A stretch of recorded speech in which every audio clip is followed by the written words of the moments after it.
What's up, everybody? It's Prince Capone coming straight out of Seattle, 206, representing the Hip Hop Congress and the Truth About Tupac movement. And I wanted to take some time out real briefly to talk about these police killings that have been taking place really since the beginning of the police in America, because we know that the institution of the police actually evolved out of slave patrols in the South during slavery, where the white community was organized into posses and they would patrol the land in search of African slaves who had escaped from their plantations or from their captivity.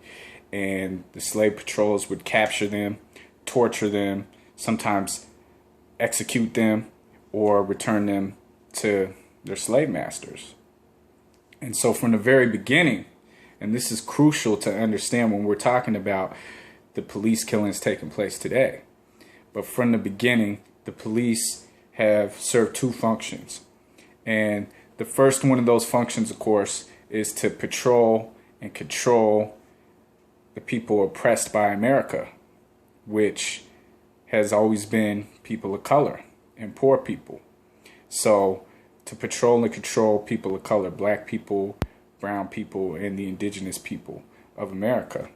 And the other function of the police is to protect and serve the status quo, which is private property, which is capitalism.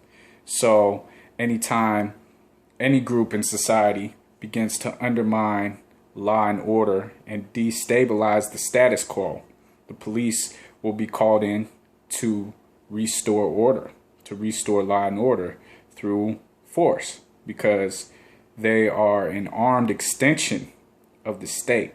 And that's important. When we're talking about these issues, we have to understand the problem is not, as some would have us believe, the problem is not individual racist police officers who are just bad apples spoiling the whole barrel, right? No, we understand that the police as an institution is only an extension of the state, and the state is a repressive apparatus. It's inherently oppressive, and the state is an instrument of class rule, and it's used by a particular class or group of classes in society to oppress and dominate the subordinate classes. So that has always been the role of the police in American society. It's always been an oppressive function that they've served. And in fact, there's no difference today.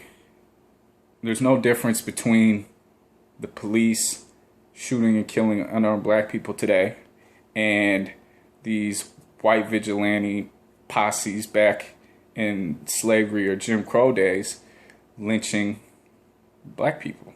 There's no difference. It's the same pattern of oppression and terror that has evolved all throughout history up to the present. And so I think that it's really important that we frame things as a systematic problem, because what we're dealing with is not just crooked police or brutal terroristic police. That's not the only problem. We're dealing with the system of white supremacy. And what that means, to be supreme, to have a position of supremacy, means that you are supreme. And being supreme means that you are the highest in rank or order. And so when you look at every different facet of American society, from the political structure to the economy, to the school system, to the healthcare system, and all these different facets of society, white people rank at the top, with people of color ranking at the bottom. And so that's what we mean by white supremacy. For example, take the political structure of America, of the American government, right? Founded in 1776 by 55 of the so-called founding fathers. 55 people. All of them men, all of them European American men, meaning Americans that came from Europe, right? So they're all colonizers. 15 of them were African slave owners. And the government that they established, of course, created a constitution that legalized slavery, that justified slavery, and in fact reduced people of African descent to being 3/5 of a human being. So from the beginning, we could see that the political structure emerged as an instrument of white supremacy for Europeans to attain political supremacy over the indigenous people and the Africans that they were enslaving. And tracing the government all throughout its history, you could see that all times it's been dominated by white people, by property white people, by white people who represent even more wealthy and powerful white people, all the way up until the present. And to this day, in 250 years or so, or however long it's been since America was founded, 230 years, there's only been one president who was not white. And even he's half white. So it's a half victory, I guess you could say. Now, when you go to the economic terrain, you could see the same relationship, the same colonial relationship, where, take for example, the median family income. The median family income of whites is $62,000 compared to blacks, which is $32,000. So that means that half of all black families are making under $32,000 a year, and half are making more, whereas half of all white families are making $62,000 or more, and half are making less than that. You could look at the unemployment rate, where of course the white unemployment rate is roughly 9%, whereas the black or the Mexican or the indigenous unemployment rate is around 32 to 36%. Same with poverty rates. So in all the economic indicators, white people rank over and above people of color. And you could go to education system in terms of the quality of the education. White people have access to a higher quality education. White people have higher graduation rates. White people get into college more. White people graduate from college more than people of color, right? In the healthcare system, the infant mortality of white people, the infant mortality rate of white people is much lower than it is for black people or for Native Americans or for Latino Americans. So in all those different facets of society, we know that white people rank at the top and people of color rank at the bottom. And that's what we mean by white supremacy.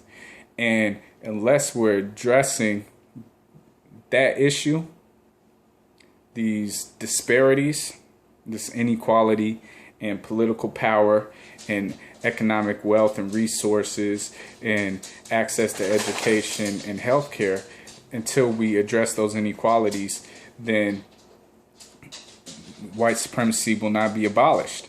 And so when we're talking about police brutality and police terrorism, we're calling for an end to the colonial occupation of police forces in black communities, in indigenous communities, in Mexican communities. We don't just want body cameras put on the police, right?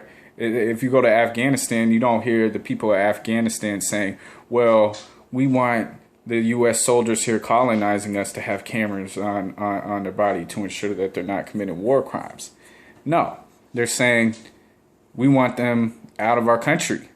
We don't want them here. We don't want them occupying our land. It's the same thing because we're dealing with a colonial relationship.